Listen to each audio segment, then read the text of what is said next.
Solutions.com. 21st Century Radio is sponsored by Hieronimus and Company.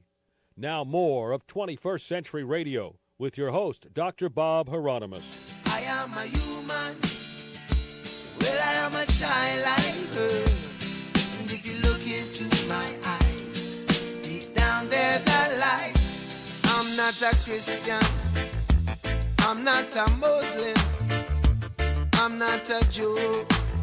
It shouldn't matter to you. I'm not a capitalist. And I'm not a communist. I'm not a socialist. I'm not the politics. Tell me, are these the reasons you can't live right?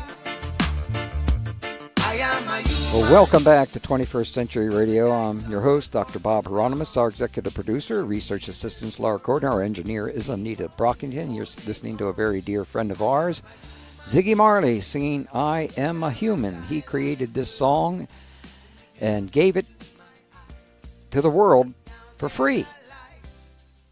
That's quite extraordinary right there. And we hope to be seeing him sometime when Woodstock 50 rolls around. Our guests, we have two tonight. Dr. Terje Simonsen and Dr. Bruce Solheim. We are reviewing the new book by Terje Simonsen called Our Secret Powers, Telepathy, Clairvoyance, and Precognition, a short history of nearly everything paranormal. Perry Publishing and available on Amazon. And frankly, we're going to give away a copy of the book this hour. People have been asking about that. Yes, we will be giving a copy of this book away this hour. Well, welcome back, you guys. You still there? Yes. Okay.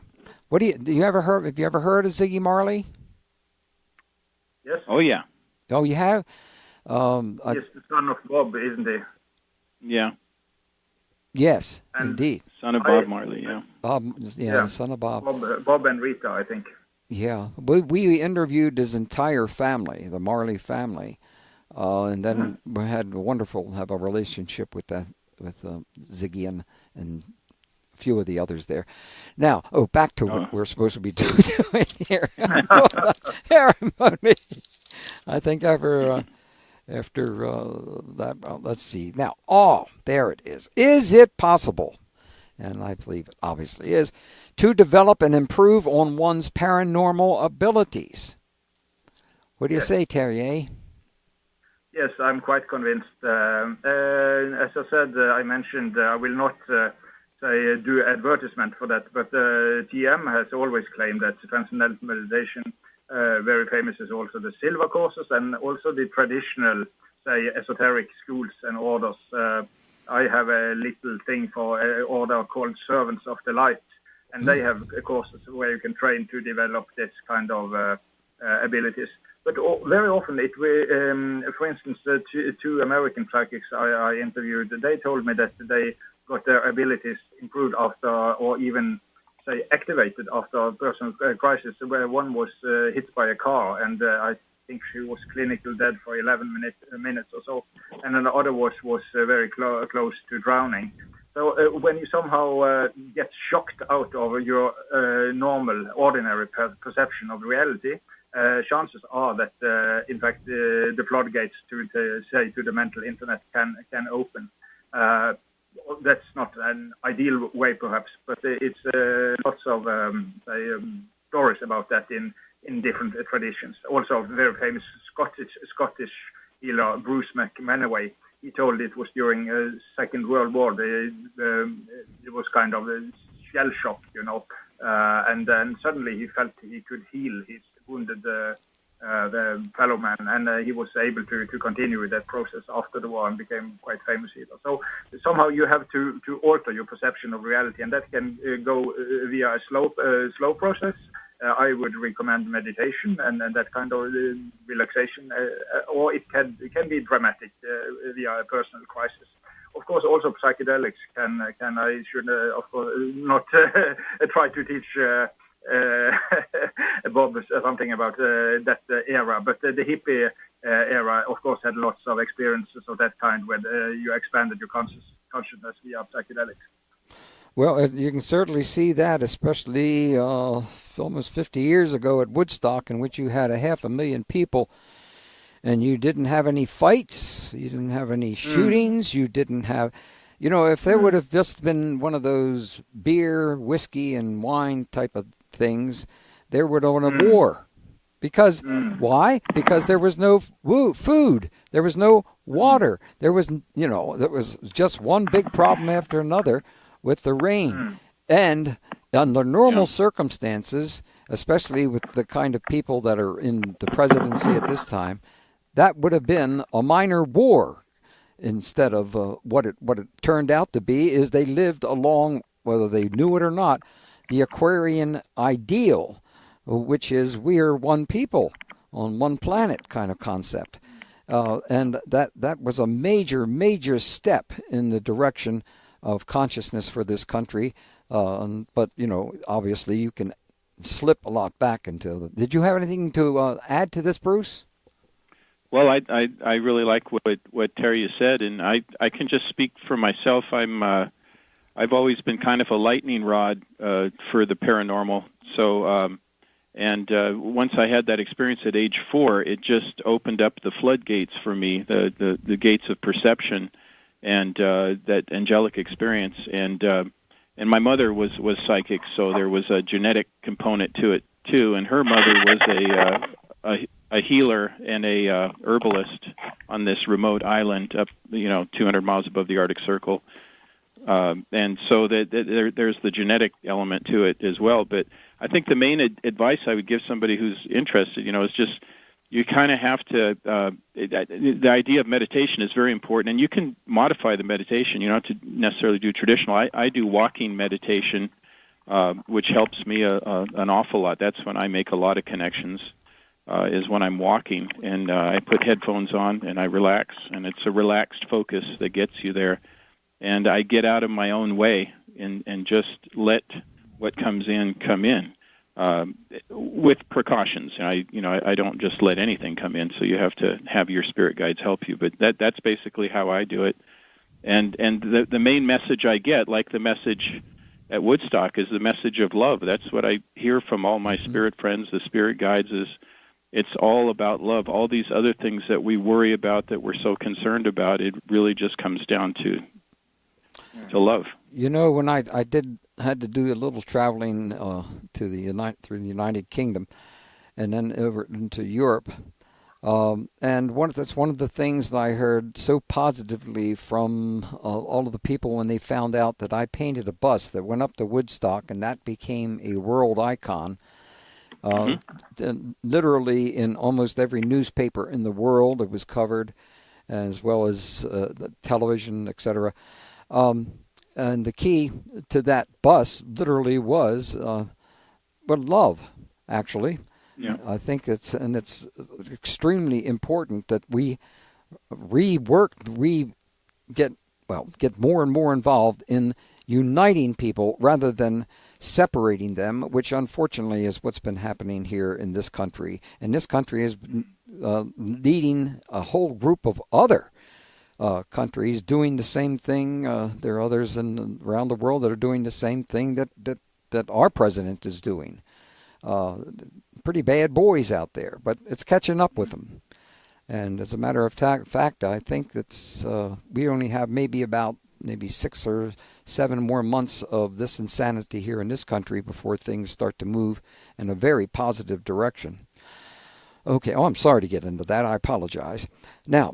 No, that's okay. I think everybody is concerned. I know when I visited Norway a couple of years ago, I don't know if I told you, Terje, but I was putting on this play that I'd written in Norway, and I got to meet the Prime Minister. Television parts of it.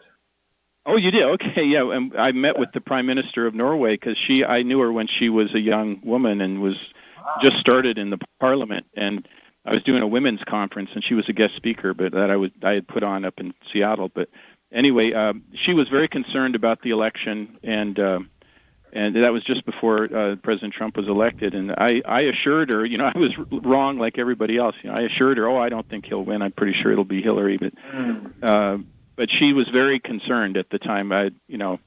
I don't know if she wants me to say that, but anyway, I don't. Maybe she wouldn't mind that I would say that, but so I think everybody around the world was very concerned. But at the same time, there's I don't want to get into a political discussion, but just from my historical perspective, sometimes when these kinds of things happen, it brings everything to the surface. Things that people, the poisonous things they hold inside of themselves that come out, and then they get flushed out, and we cleanse ourselves. We cleanse our perception, and maybe out of the turmoil will come something very good, which I do have great confidence in that, and that love will prevail. So I agree with you. End with that. Yeah.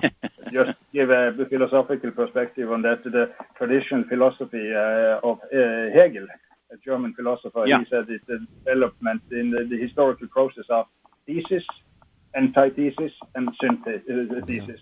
So you go from one position and you got, say, something bad or something difficult or something troublesome, and then you come on a kind of a higher level. You get a kind of atonement for what has been conflicted on a lower level, and that is kind of, say, the history as a whole develops according to that scheme. What they call the Hegelian dialectic. Dialectic, yeah. Yes, dialectics, yes. And it's interesting. Every 40 years, we go through a 40-year cycle with the dominance of one political movement. It seems like, and we've had the conservative revolution since 1980, and there's a transitional period there with Jimmy Carter after the Vietnam War was over, and then 40 years we're to the end of this cycle, and in 2020 whoever gets elected is going to have an opportunity to move the entire political system one direction or another, and I'm not sure which direction that'll be, but the time is ripe. I see President Trump as kind of a transitional president. Yes, he is, and that's what my spirit friends are telling me too, that just hang on. Hang on for the ride. It's a heck of a ride. But it's been one heck of a ride to literally watch a president stand next to our enemy and accept his truth over his own country's truth. That was the end for me. I mean, as far as that goes, that's treason. And I'm sure a lot of other people felt it was treason, but were scared to say it because they're absolutely fearful of this president. He likes to scare people. He likes to do that kind of thing. And I think right now he's very scared, especially if you watched what was going on just a couple of days ago in other countries. Yes. Oh, boy. It's obvious now that his views, or the views on him by the rest of the world, is that they don't think he's so smart. Well, that's something else altogether now. So what is the connection, in your opinion, Terje, between the normal and the paranormal, and the natural and the supernatural? I love that question. Well, I would say it's just a level of perception, because if you're a child and you have not been to this and that other country, for instance, then that would have the paranormal character, because it's unknown. As I said, occult, it's a Latin word, occultus, which means hidden. So the paranormal is, as Bruce said earlier in this program, is really just part of the normal that is not yet known. That is a kind of trivial explanation, but it's to avoid that. I don't like very much the film industry, and so they go into the paranormal to scare people, because, and make click bites and all this kind of. I don't like that. I feel the paranormal, as I said, is a very positive extension to your own perception of yourself and the world. So that is my. I wanted to have this to bring light, and not to bring more fear and division into the world, really. So therefore, I tried to frame it, as I said, that the paranormal is not. Of course, as Bruce said, there could be bad intentions in there. Also, you should look out for. But basically, it's not something to fear, and therefore I say, as a kind of slogan, that the paranormal is really the normal, but it's the part of the normal that is not so well known. Bruce, what do you want to say about that? Well, I think Terje, you had, and maybe you have to remind me in case I can't remember it. There's a wonderful quote in your book by Schopenhauer I think. Yes. About that. Yeah, and correct me if I'm wrong. It's something like at first it's ridiculed, and then it's combated, and then finally it's accepted as self-evident. Mm-hmm. Exactly. So it's a matter. That's kind of a paraphrasing of the Schopenhauer quote, but I thought just one of the many great things about Terje's book, but. The wonderful quotes that he has in there, thought-provoking. But this idea that experience and belief, that once people have an experience, the belief becomes self-evident. I mean, it's just an experience, and you know that it's true. And I think that's the step between normal and paranormal, natural and supernatural. And for instance, this class that I was teaching, I had 2 colleagues that took the class. They didn't tell anybody else they were taking the class, but they were there. And one of them was a hard skeptic. I mean, he's a science math guy, just hard skeptic. And by the end of the class, and not just through my, doing what I did, but just the other 34 people, he is no longer a skeptic because he has had experience now, and it changed him in a very fundamental way. And so the paranormal has become the normal, the supernatural has become the natural. So yeah. Just as we're on the... we got break. I'm being told we got a break here. It's time out here on the playing field, and my pitching arm's a little weak right now, so Bruce is going to come in with a couple of curveballs, and Terje, how about a couple of 99-mile-per-hour ones? Can you do that, Terje? Yes. Okay. All right. We'll be back in just a few minutes.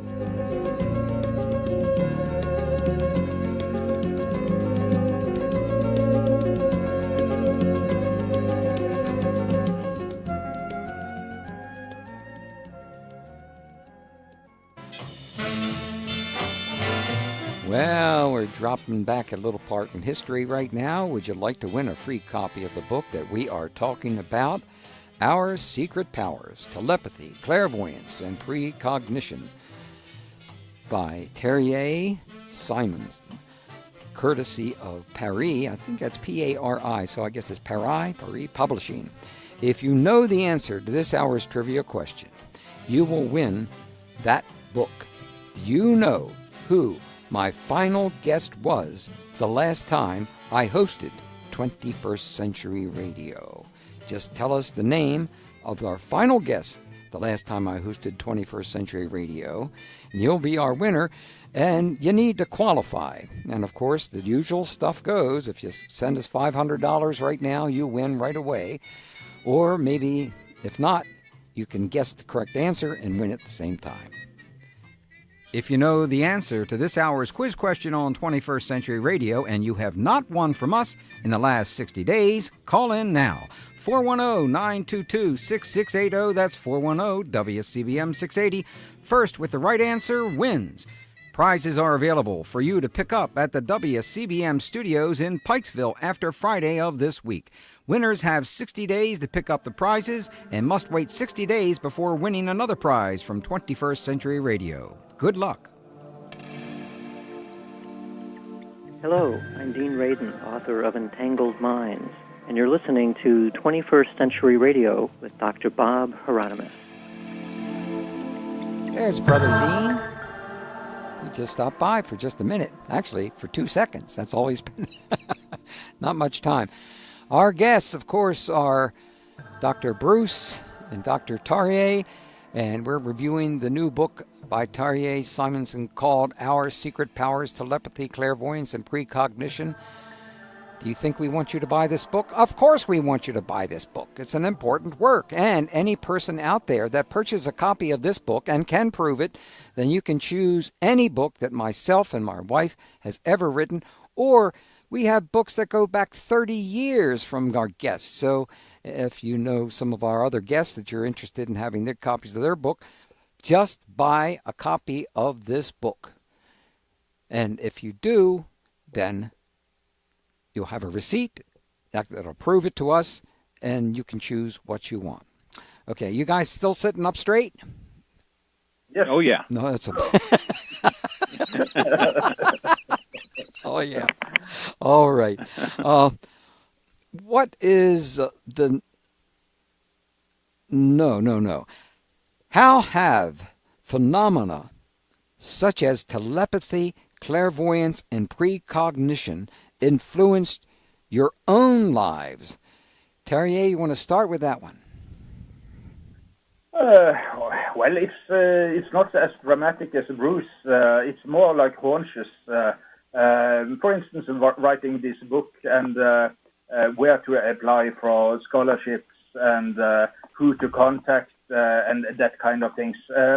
It's not for me like an angel coming with a trumpet and saying, it's, as I say, haunches. And part of, say, the magical tradition is also that magic, as we say, answered in the former question, that the paranormal is normal and the supernatural is natural in a way. So it's more like what feels right to do.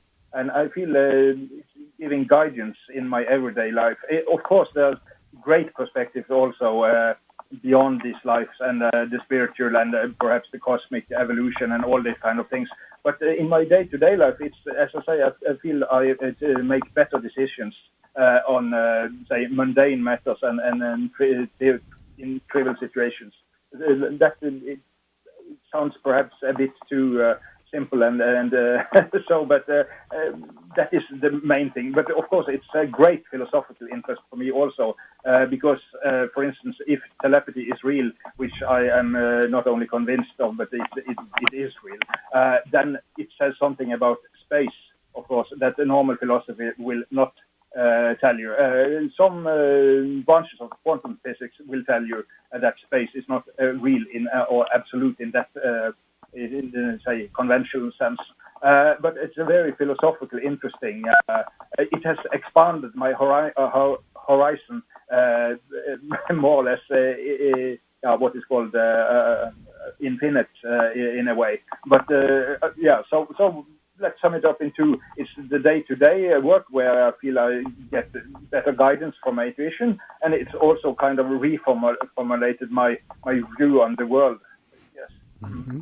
Bruce, you want to add something to that?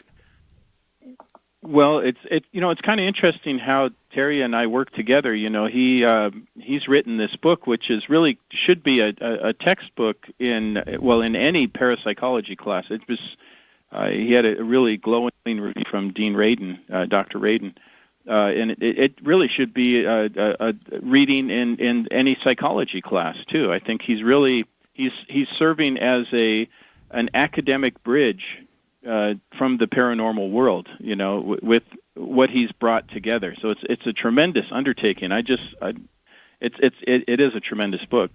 But thanks a lot. So I mean, I would just add something to Bruce there. I can say that Stanley Krippner, he has used parts of the book and his courses at Saybrook University. So it has. So even if the bridge is not that big yet, it has been built to the academic world.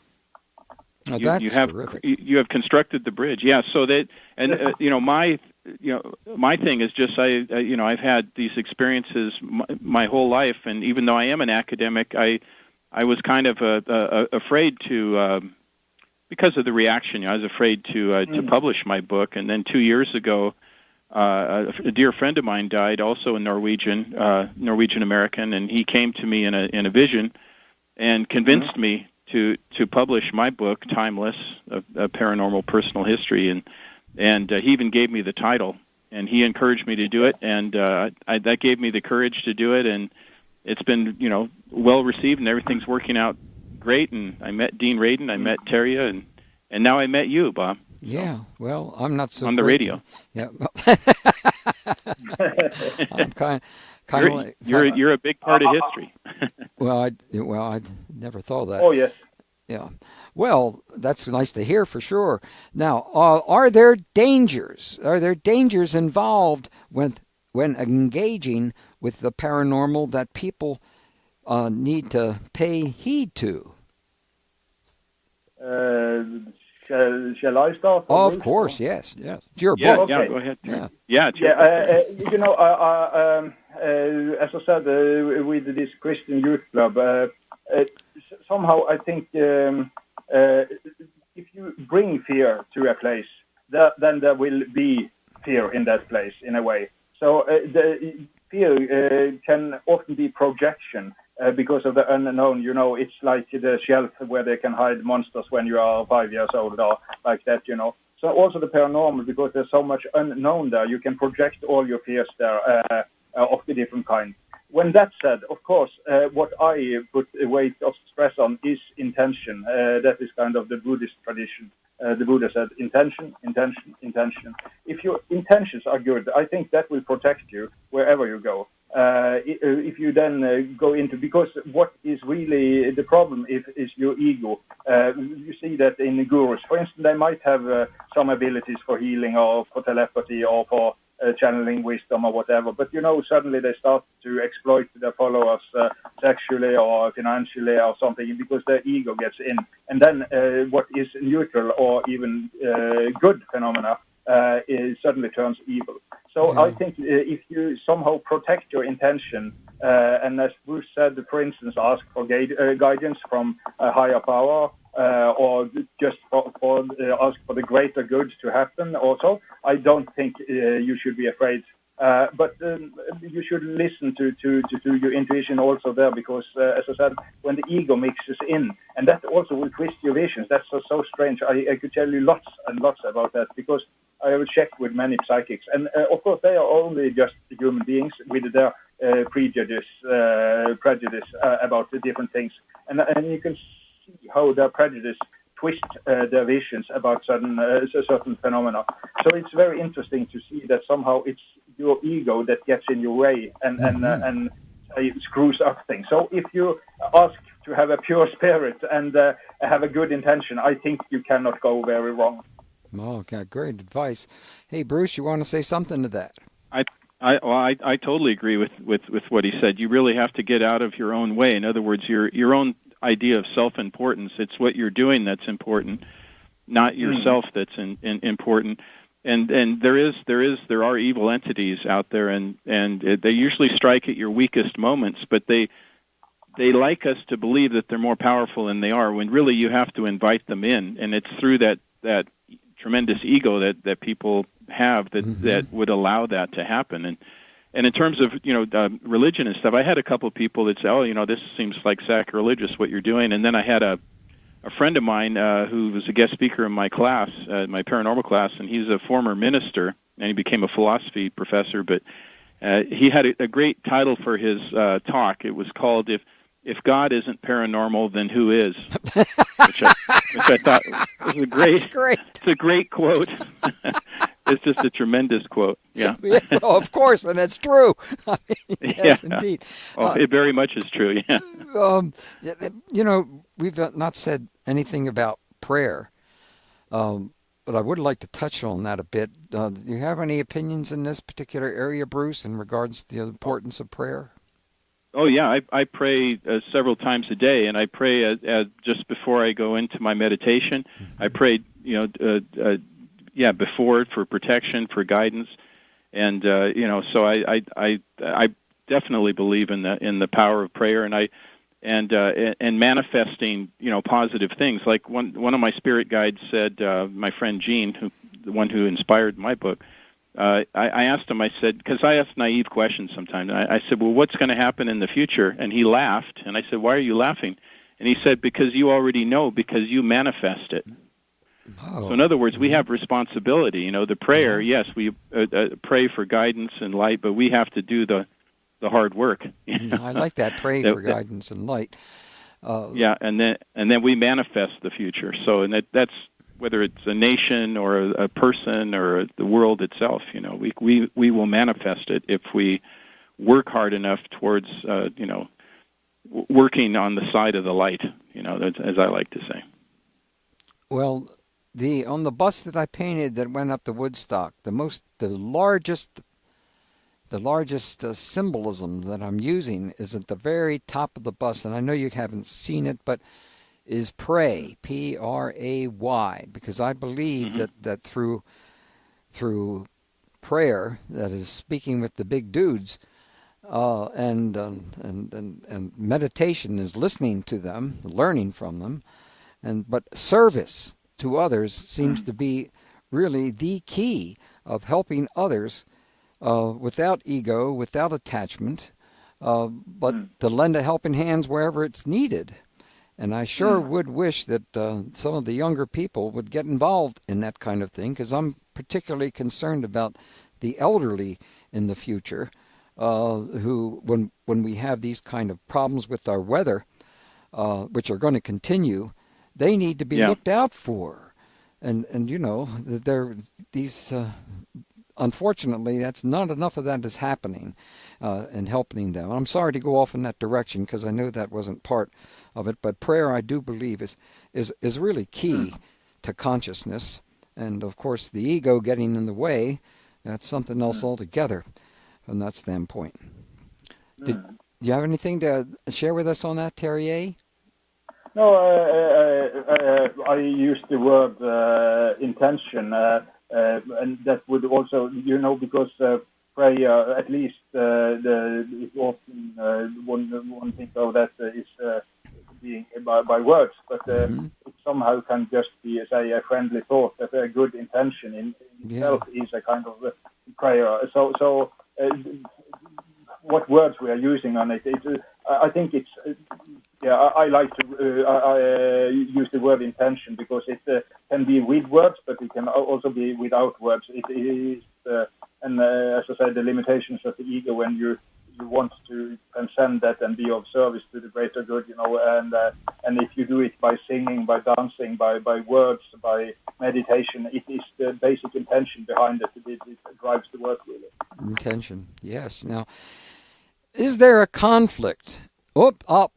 Break time on 21st Century Radio. So everyone sit down, put out all of your cigars and pipes and things of that nature on 21st Century Radio, and we'll return in just a few minutes with our guests, Dr. Terje and Dr. Bruce, and we're going to cover some very important stuff in regards to science and the paranormal.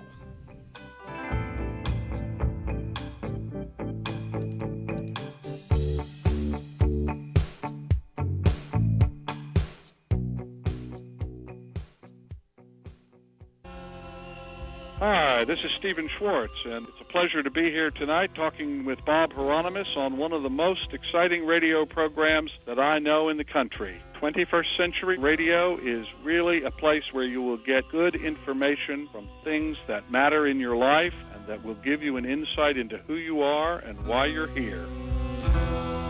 Oh, thank you. My gosh, it's been a while since I heard from him.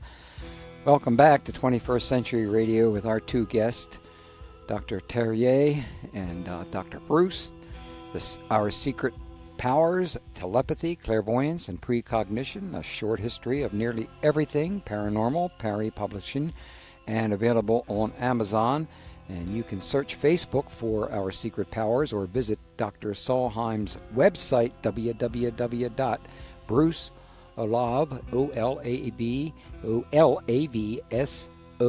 OLAVSOLHEIM.com for more scientific research into the paranormal and his books. Gosh, Rudy, we're almost out of time, darn it. And yeah, I know, that's exactly how I feel. Someday when I get rich, maybe I'll have 3 hours instead of 4 hours. Well, whoever. Now, is there a conflict between a belief in the paranormal and a belief in science? Terje, take it away. No. Next question. No, there is no conflict. As I said, the different approach is, for instance, you can take again music. You can go into music and you can measure frequencies. You can make, the kind of chords, the vibrations and all that. That's the scientific approach to music. But at the same time, if you live with music, it's emotion, it's drama and all that kind of thing. It's some of the same with the paranormal. You can go into the lab and do some experiments and so, but at the same time, it's an existential engagement whereby your own consciousness somehow expands and comes alive. So it's just two different approaches, in my view, to somehow say the same area. Mm-hmm. Bruce, I would agree that we're heading in the same direction. We're getting to the same place, I think in science sometimes, it can also become dogmatic, and I think Dean Radin pointed this out, that science is evolving, that it does change with new experiments and new directions in science, and so to say that this is all we will know, that's not going to last very long. So there is that evolving aspect to it, and I think that keeping an open mind, and we do need scientists to do the research, and we need the psychics and the mystics and the people in the paranormal to be doing what they're doing, and to find out where these things intersect, and that's how we're going to get the big picture and get to the final destination, which is probably where we began. Well, yeah, that's right. Now, that is a famous, if I may add, famous quote from T.S. Eliot. He says something like, "After all our searching, we shall be where we started, and then see the place for the first time." Yeah, I think that's very true. Very true. Well, there is a change occurring in science, and you folks are so very conscious of it. Consciousness, once considered solely physiological, is now being shown across a spectrum of disciplines to have a non-local aspect, and this is being integrated into science as a fundamental justice. And that's just as Max Planck told us. Would you both review why this is important? Consciousness. I could say something of what Bruce said. There has been this materialist paradigm in science, and somehow when the oldest traditions, the Vedanta philosophy of the Indian tradition, there you have, say, consciousness as a, main substance of the universe, really. And somehow the material world is on a lower ontological scale, to put it that way. It's somehow consciousness comes before the physical world. But in the materialist paradigm of science from, say, 15th, 16th century and until quite recently, until the dawn of quantum physics, has been very materialist. And that is a reductionist philosophy that is not open to, say, the paranormal phenomena. And then, in my view, they are not open to the fullness of reality, really. So that's very important, that somehow consciousness, again, enters the picture as a, say, fundamental quality, fundamental aspect of the world. Bruce. Yeah, I'm going to share, because that was a really great definition and explanation. I'm going to share what my friend Gene, who passed on 2 years ago, who inspired my book. I asked him. I said, I asked another naive question, which was, "What's it like to be dead?" And he laughed again, and he said, "Well, I don't really feel like I'm dead. All I can tell you is that I am." He said, in the spirit world where I am, there's no future, there's no past, it's just the eternal now. And I think what he's talking about is this idea of the collective consciousness, or this universal consciousness that is fundamental. As Dean Radin says, consciousness is fundamental. And that's the only thing I can add to what Terje had just said. Mm-hmm. Well, as an important addition.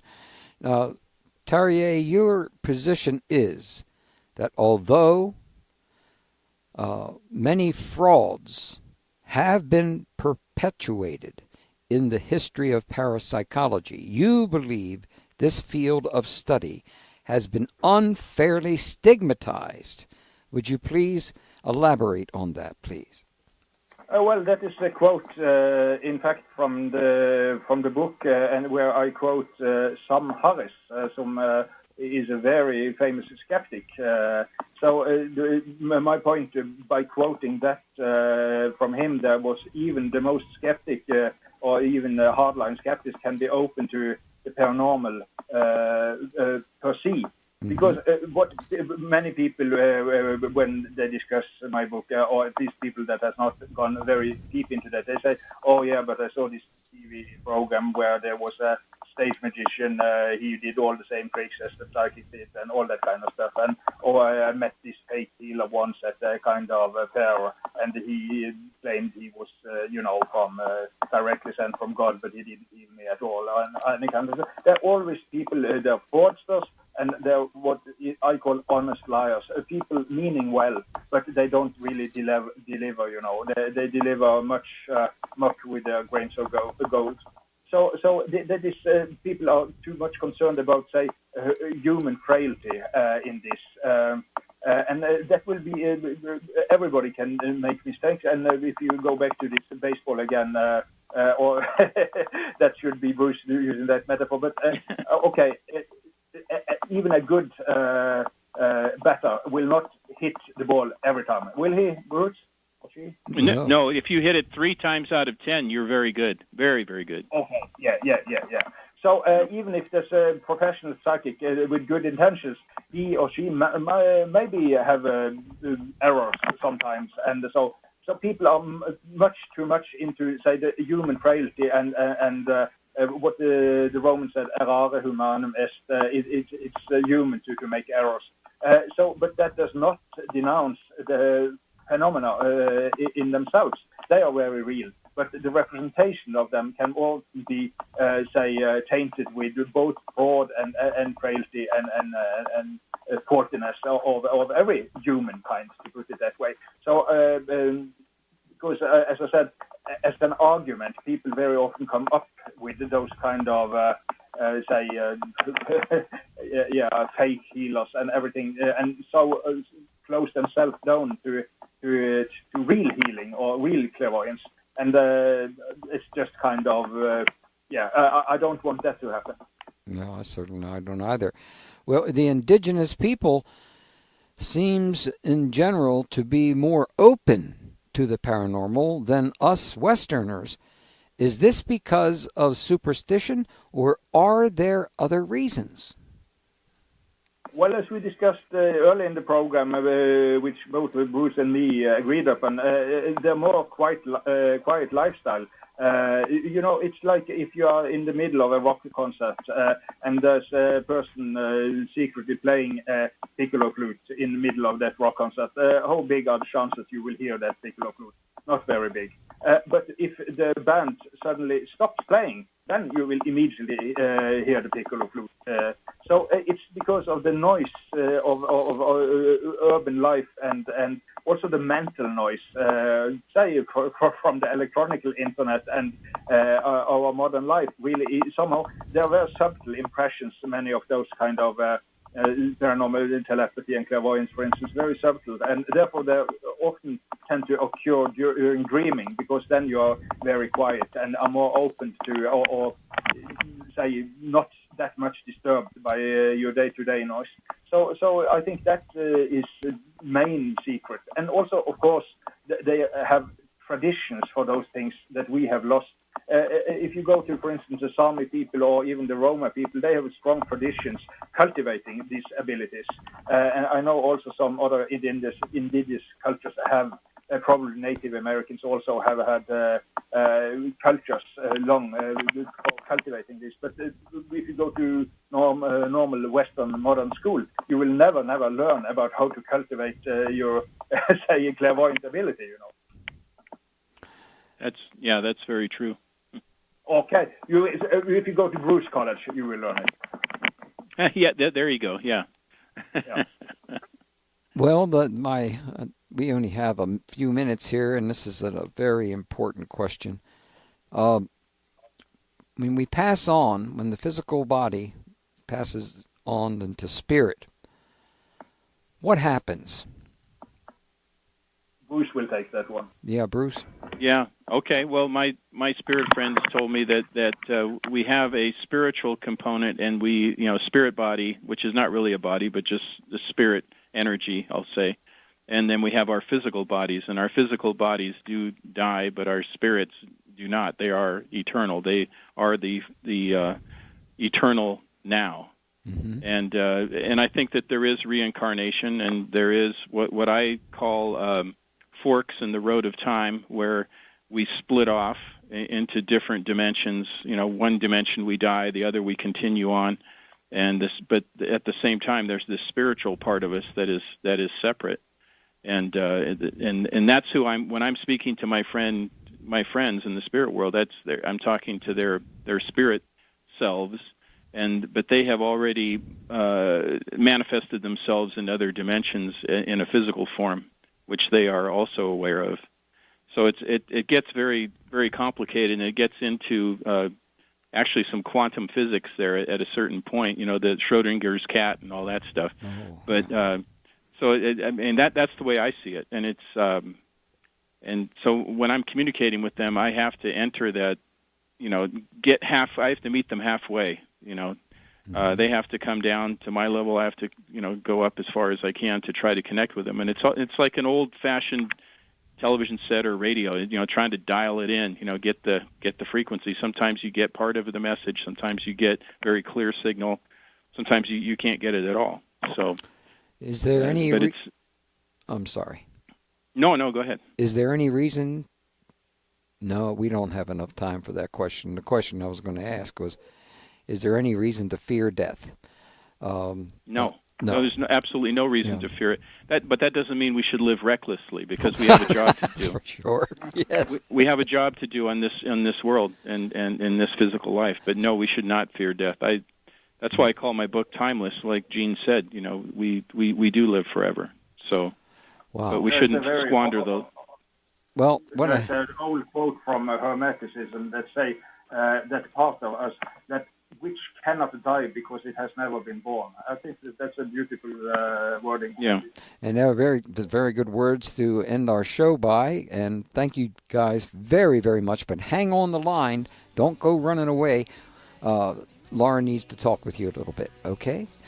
21st Century Radio. Well, Zahara, Dr. Queen Zahara will be with you next week, and Mars is what she's going to be talking about.